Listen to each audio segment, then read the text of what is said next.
सिंधुदुर्ग जिल्हा हा फलोत्पादन जिल्हा आहे आणि यामध्ये आंबा काजूचं उत्पन्न खूप मोठ्या प्रमाणावर होतं। या व्यतिरिक्त कोकम, फणस, जांभूळ, करवंद ही पिकं देखील मोठ्या प्रमाणावरती घेतली जातात आणि त्यांचं उत्पन्न देखील खूप चांगलं आहे।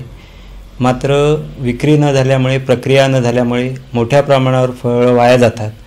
ही फळं वाया जाऊ नये, शेतकऱ्यांना यापासून आर्थिक फायदा व्हावा या उद्देशाने कृषी विज्ञान केंद्र व आत्मा यांच्या संयुक्त विद्यमाने फळ प्रक्रिया या विषयावर सीडी तयार करण्यात येत आहे। याचा शेतकरी आणि महिला बचत गटांनी जरूर लाभ घ्यावा। शरीराचे योग्य पोषण होऊन माणसाला निरोगी आणि धडधाकट राहायचे असेल आणि रोगमुक्त जगायचे असेल तर रोजच्या आहारामध्ये केवळ तृणधान्ये, कडधान्ये या पिष्टमय, स्निग्ध किंवा प्रथिनयुक्त अन्नपदार्थांचा समावेश करून भागणार नाही, तर आपल्या आहारात खनिजे आणि जीवनसत्वे यांचा सुद्धा अवलंब करणे आवश्यक आहे। यासाठी भाजीपाला आणि फळांचा वापर आहारात नियमितपणे असणे आवश्यक आहे। सर्व प्रकारची फळे आणि भाजीपाला वर्षभर उपलब्ध नसतात। तसेच फळे आणि भाजीपाला काढणीनंतर जास्त काळ टिकत नाहीत। त्यामुळे त्यांच्यापासून प्रक्रियायुक्त पदार्थ तयार करण्याच्या पद्धतीचा अवलंब करणे आवश्यक आहे। त्याचप्रमाणे सध्याच्या बदललेल्या खाण्याच्या सवयी, ज्यामध्ये जॅम, जेली, लोणची, सॉस यासारख्या पदार्थांचा वापर वाढला आहे।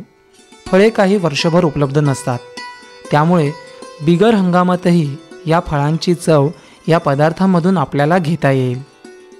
सिंधुदुर्ग जिल्ह्यामध्ये आंबा, काजू या प्रमुख पिकांबरोबरच करवंद, कोकम, फणस, जांभूळ, आवळा यासारखी फळे मोठ्या प्रमाणात उपलब्ध आहेत। या फळांपैकी 5 ते 10% फळांचा वापर खाण्यासाठी केला जातो।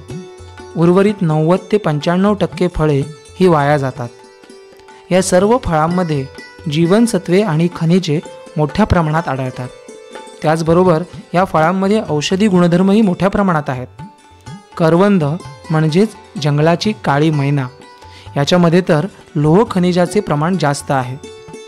करवंद खाल्ल्याने आपण रक्तातील हिमोग्लोबिनचे प्रमाण वाढवू शकतो आणि हृदयाशी निगडीत आजारांचे प्रमाण देखील कमी करू शकतो। कोकम फळामधील आम्ल पित्तनाशक गुणधर्मामुळे कोकम सरबताचा वापरही अलीकडे वाढू लागला आहे। जांभूळ फळाचा वापर मधुमेहासारख्या आजारावर केला जातोय। आवळा या फळामध्ये क जीवनसत्व मोठ्या प्रमाणावर असते। तसेच पाचकता आणि पित्तनाशक या गुणधर्मामुळे आवळ्यासारखे फळ आणि त्यापासून बनवलेल्या प्रक्रियायुक्त पदार्थांना देखील बरीच मागणी आहे। आता आपण विविध फळांपासून बनवण्यात येणाऱ्या प्रक्रियायुक्त पदार्थांची माहिती घेऊया। काजू बोंडापासून बनणारे टिकाऊ पदार्थ। काजू बियांच्या 4 ते 5 पटीने काजू बोंडांचे उत्पादन मिळते, परंतु यापैकी 90 ते 95% काजू बोंडू वाया जातात। काजू बोंडांमध्ये 10% साखर असून क जीवनसत्वाचे प्रमाण सुमारे 262 मिलीग्रॅम प्रति 100 ग्रॅम आहे। तसेच आम्लता 0.22% असून काजू बोंड हे पाचक देखील आहे। काजू बोंडांपासून RTS, स्क्वॅश, सिरप, जॅम यासारखे पदार्थ तयार करता येतात।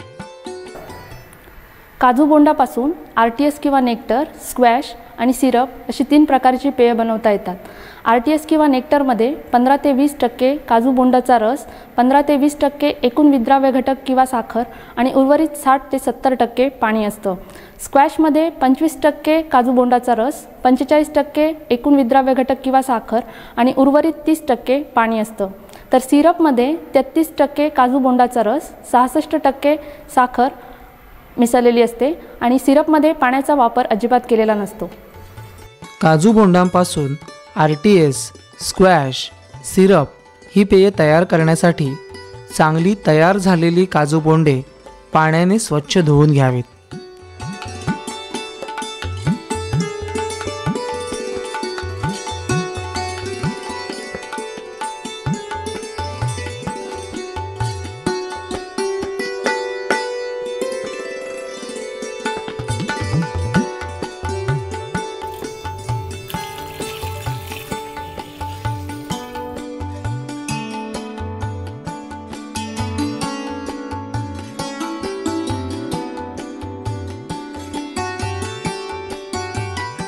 यातील खवखवणारा पदार्थ म्हणजेच टॅनिन कमी करण्यासाठी ती 1.5 ते 2.0% मिठाच्या उकळत्या द्रावणात म्हणजेच 15 ते 20 ग्रॅम मीठ प्रति लिटर पाण्यात याप्रमाणे मिसळावे.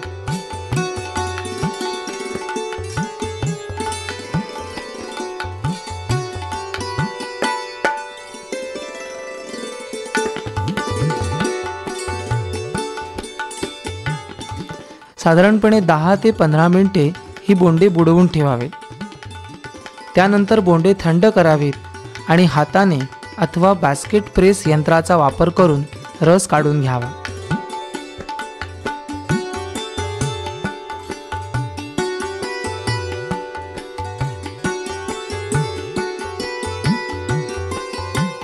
हा रस मलमलच्या कापडातून गाळून घ्यावा. काजू बोंडू रसापासून RTS म्हणजेच रेडी टू सर्व हे पेय बनवण्यासाठी लागणारे घटक: काजू बोंडू रस 200 ग्रॅम म्हणजेच 1 ग्लास, साखर 180 ग्रॅम म्हणजेच 1.5 वाटी, सायट्रिक आम्ल 2 ग्रॅम म्हणजे 1 छोटा चमचा, पाणी 618 ग्रॅम म्हणजेच 5 पेले पाणी. प्रथम काजू बोंडू रसामध्ये पाणी, साखर आणि सायट्रिक आम्ल हे घटक घालून पूर्णपणे विरघळू द्यावे.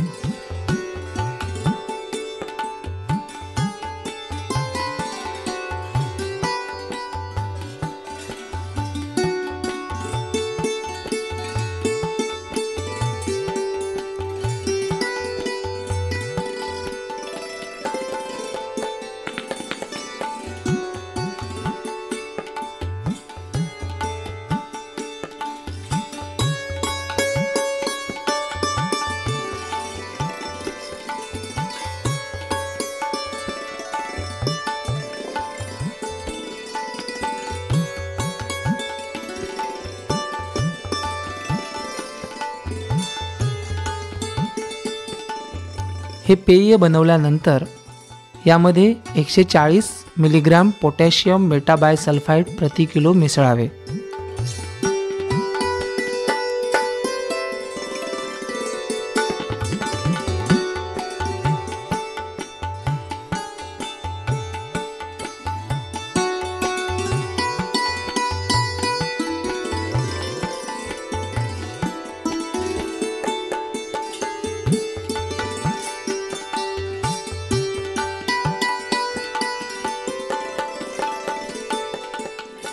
हे पेय काचेच्या निर्जंतुक केलेल्या बाटल्यांमध्ये भरून क्राउन कॉर्क मशीनच्या सहाय्याने हवाबंद करावे.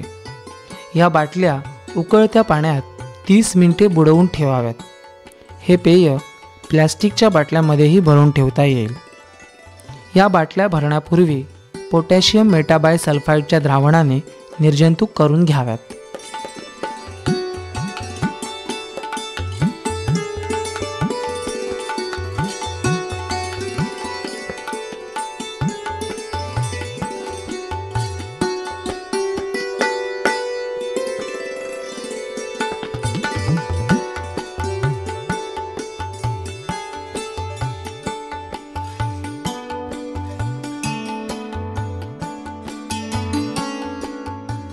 काजू बोंडाचा स्क्वॅश.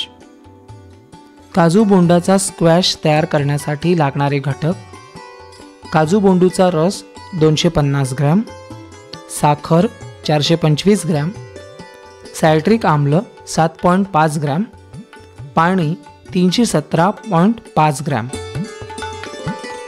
काजू बोंडाचा स्क्वॅश बनवण्यासाठी सर्वप्रथम बोंडांपासून रस काढून घ्यावा.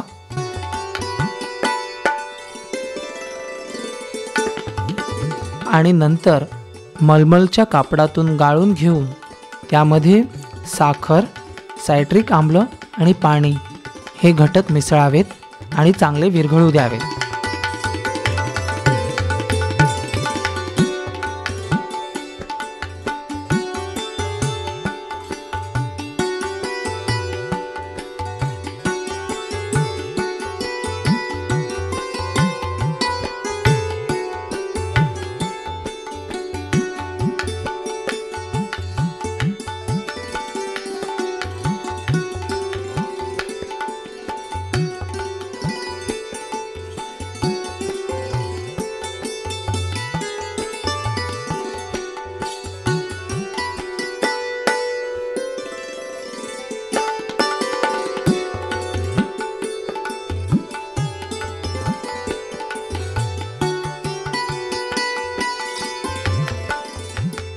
पेय तयार झाल्यानंतर पेयामध्ये 610 मिलीग्रॅम पोटॅशियम मेटाबायसल्फाइड मिसळावे.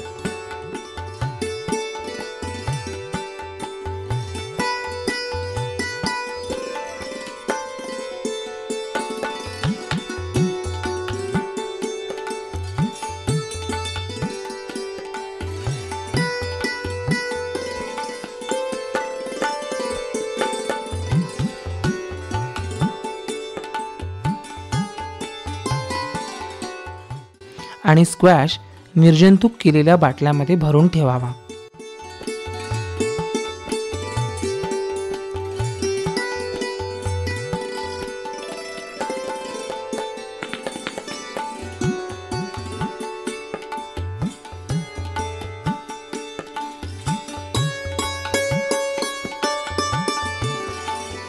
स्क्वॅशमध्ये 2 ते 3 पट पाणी मिसळून त्याचा आस्वाद घेता येतो.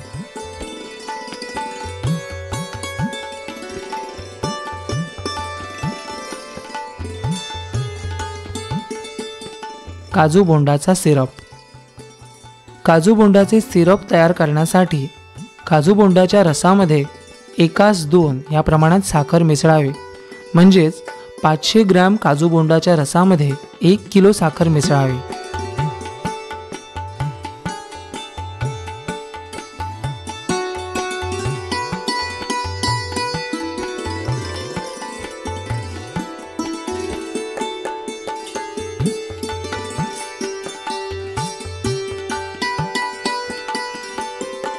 त्याचबरोबर 14 ग्रॅम सायट्रिक आम्ल मिसळून घ्यावे.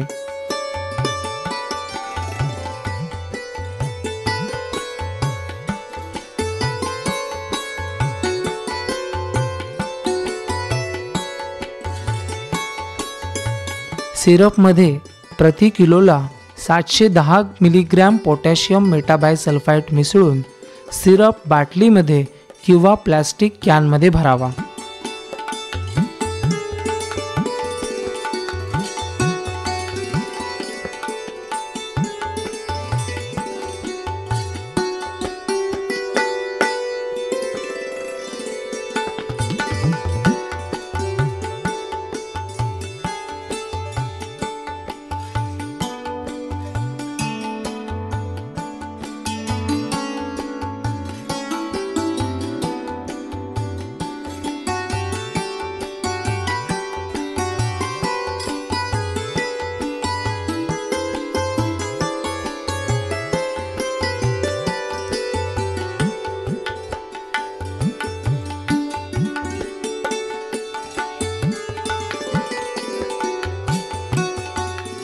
सिरपचा वापर करताना त्यामध्ये 4 ते 5 पट पाणी मिसळावे.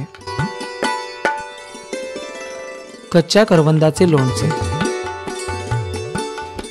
कच्च्या करवंदाचे लोणचे बनवण्यासाठी लागणारे घटक: कच्ची करवंदे 1.5 किलो, मीठ 250 ग्रॅम, मेथी 20 ग्रॅम, हळद पूड 30 ग्रॅम, हिंग 50 ग्रॅम, लाल मिरची पावडर 46 ग्रॅम, मोहरी पावडर किंवा डाळ 100 ग्रॅम, गोडे तेल 400 ग्रॅम.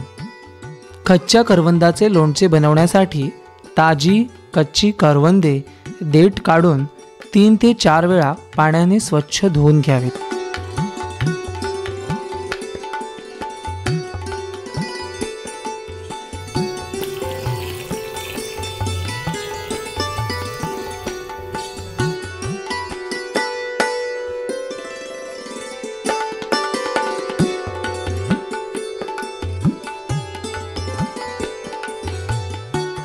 लोणच्यासाठी करवंदांना प्रथम निम्मे मीठ आणि निम्मी हळद असं लावून ती स्टीलच्या पातेल्यामध्ये 2 ते 3 तास ठेवावीत. यामुळे करवंदातील पाणी निचरून जाईल.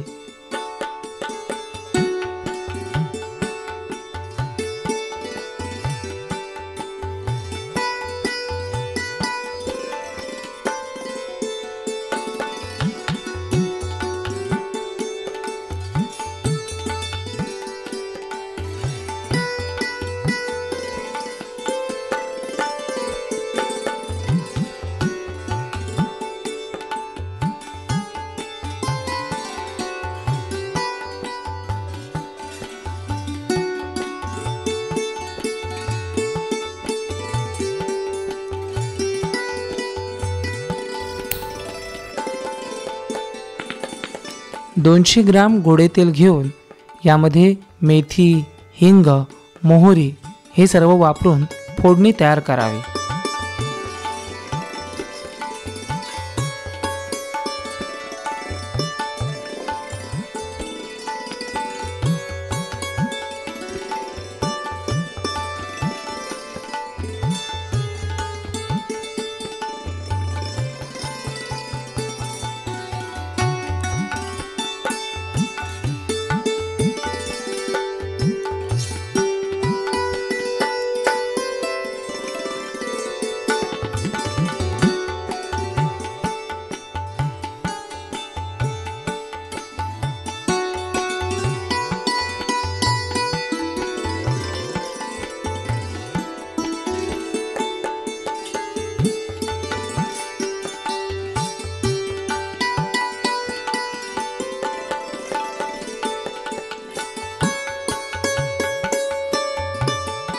हळद आणि मीठ लावलेल्या करवंदामधून पाणी काढून टाकावे आणि तयार केलेली फोडणी त्यात मिसळावी.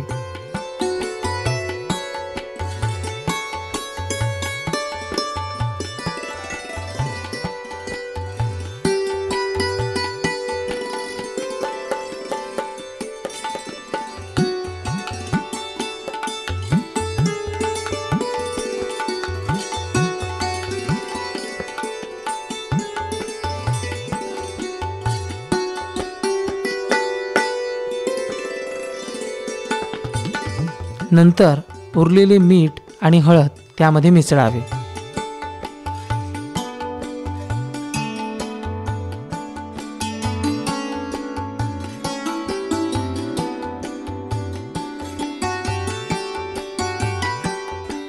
लोणच्यामध्ये 1 किलोला 250 मिलीग्रॅम सोडियम बेन्झोएट मिसळावे आणि लोणचे बाटलीमध्ये भरावे. शिल्लक राहिलेले गोडे तेल उकळून थंड करावे आणि भरलेल्या बाटलीमध्ये ओतावे. तेलाची पातळी लोणच्याच्या वर राहील याची काळजी घ्यावी.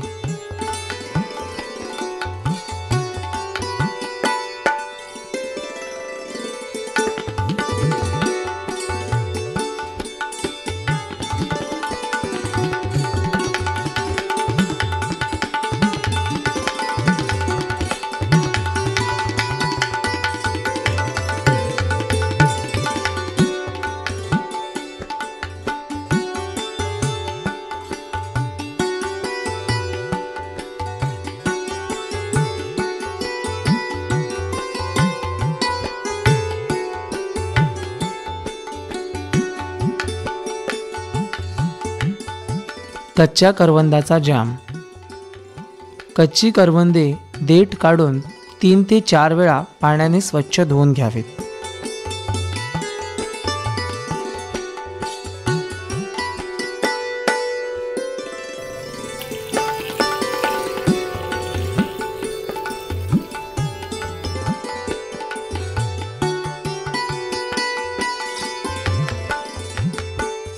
नंतर एकास 1.5 या प्रमाणात करवंदे आणि पाणी घेऊन करवंदे त्यामध्ये चांगली शिजवावी.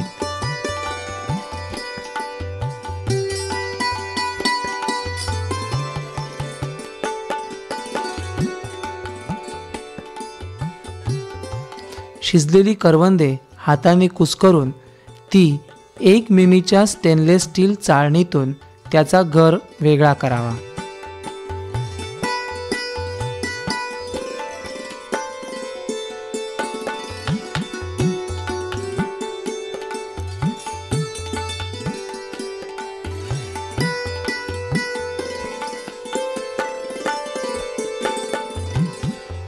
नंतर 1 किलो गरामध्ये 1 किलो साखर आणि 1 ग्रॅम सायट्रिक आम्ल मिसळून हे मिश्रण पेजेप्रमाणे घट्ट होईपर्यंत उकळावे, जेणेकरून जॅमच्या एकूण विद्राव्य घटकांचे प्रमाण म्हणजेच साखरेचे प्रमाण 68.5% होईल.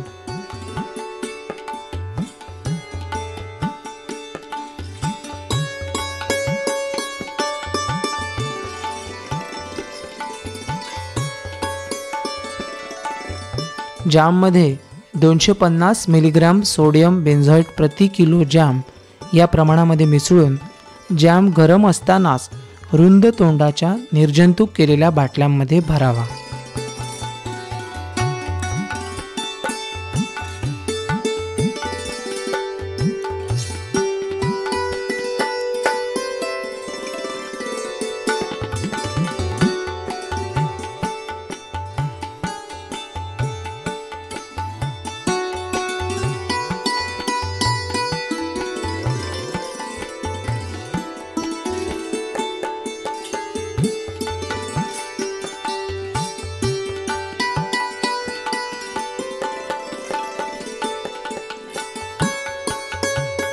कच्च्या करवंदाची जेली.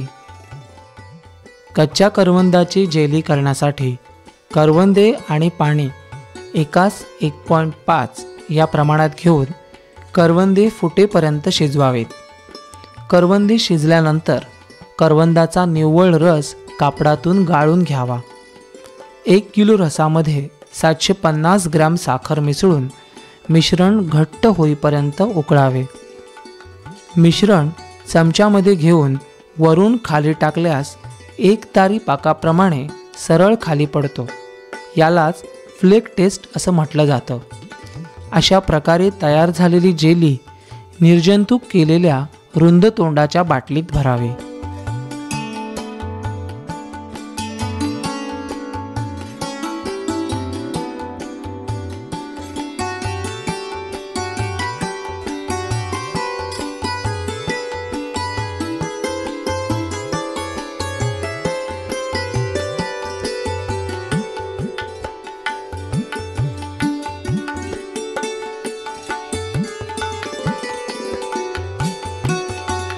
फणसाचे वेफर्स.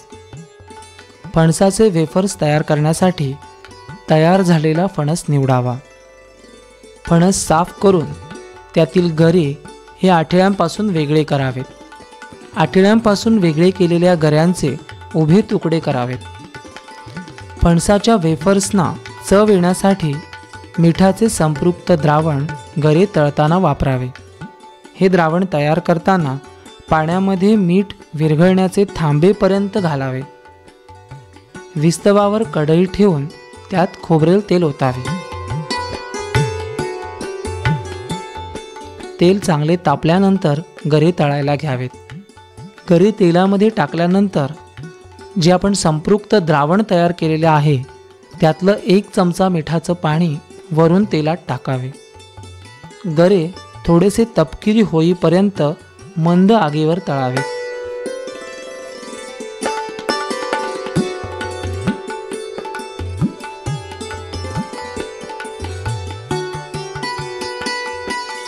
तळलेले गरे थंड झाल्यानंतर प्लॅस्टिकच्या पिशवीमध्ये भरून ठेवावेत.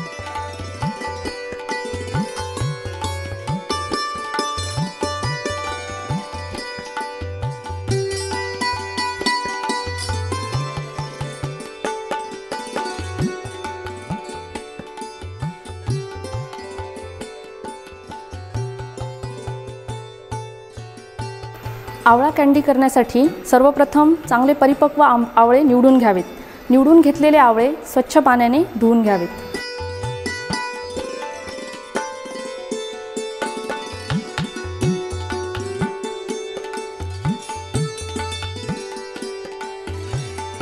धुतलेले आवळे फुटेपर्यंत शिजवून घ्यावेत. उकळल्यानंतर आवळे अशा प्रकारे शिजून तयार होतात. हे आवळे मऊ होतात आणि आपण त्याच्या दोन्ही बाजूला दाबल्यानंतर त्याच्या ज्या फोडी आहेत त्या विलग होतात.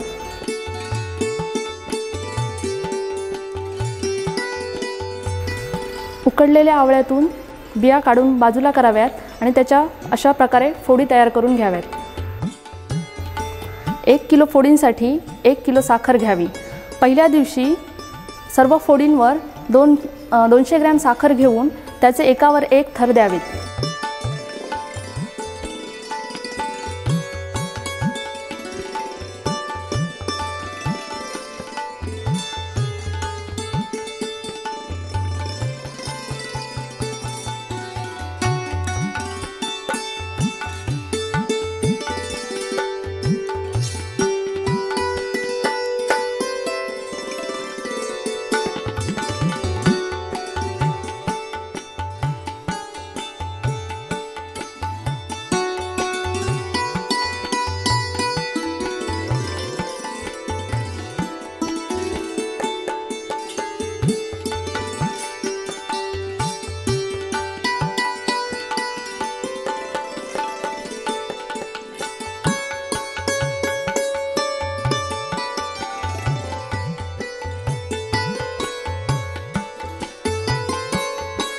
तयार झालेलं मिश्रण दुसऱ्या दिवशी संध्याकाळपर्यंत तसंच ठेवावं.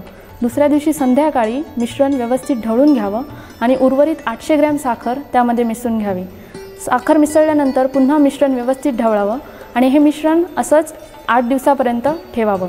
प्रत्येक दिवशी सकाळ आणि संध्याकाळ अशा 2 वेळी हे मिश्रण व्यवस्थितपणे ढवळून घ्यावं आणि आवळे मुरवण्यासाठी ठेवून द्यावेत. मुरलेल्या आवळा फोडी पाकातून वेगळ्या करून घ्याव्यात आणि ड्रायरमध्ये 45 डिग्री सेल्सिअस तापमानाला 12 तासासाठी ठेवून द्याव्यात. तयार झालेली आवळा कँडी वजन करून पॅक करावी आणि त्यावर लेबलिंग करून घ्यावे.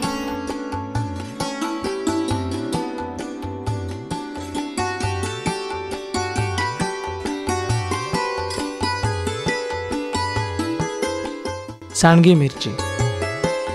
सांडगी मिरची तयार करण्यासाठी चांगल्या प्रकारच्या मिरच्या निवडून घ्याव्यात. 10 किलो मिरच्या भरण्यासाठी लागणारे सारण आधी तयार करून घ्यावे.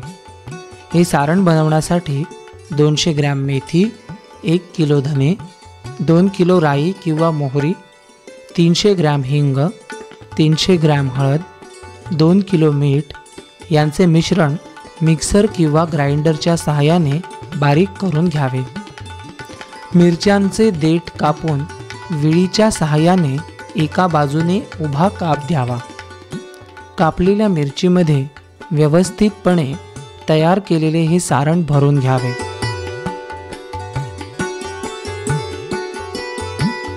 भरलेल्या मिरच्या व्यवस्थितपणे ट्रेमध्ये लावून घ्याव्यात. मिरच्यांवर ब्रशच्या सहाय्याने साबुदाण्यापासून तयार केलेले पाणी लावावे.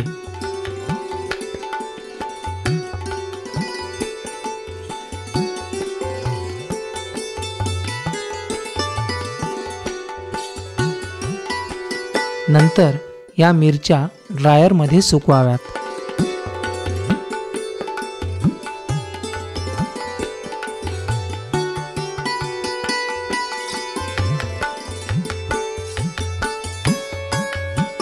फणसपोळी. फणसपोळी करण्यासाठी गरम केलेला पल्प घेऊन त्यामध्ये साखर मिसळावी आणि पल्पमधील एकूण साखरेचे प्रमाण 39 डिग्री ब्रिक्स करावे. ड्रायर ट्रेमध्ये व्यवस्थित ब्रशच्या सहाय्याने तूप लावून घ्यावे. एका ट्रेमध्ये 1 किलो 200 ग्रॅम रस ओतून घ्यावा.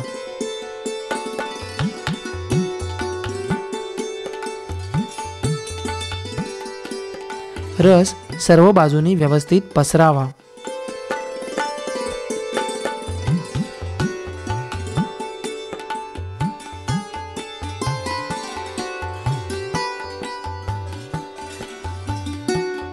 हे ट्रे ड्रायरमध्ये 45 अंश सेल्सिअस तापमानाला 48 तास ठेवावेत. त्यानंतर तयार फणसपोळीचे तुकडे करावेत. फणसपोळी वजनानुसार प्लॅस्टिक पिशवीत भरावी आणि सीलिंग मशीनच्या सहाय्याने पॅक करावी.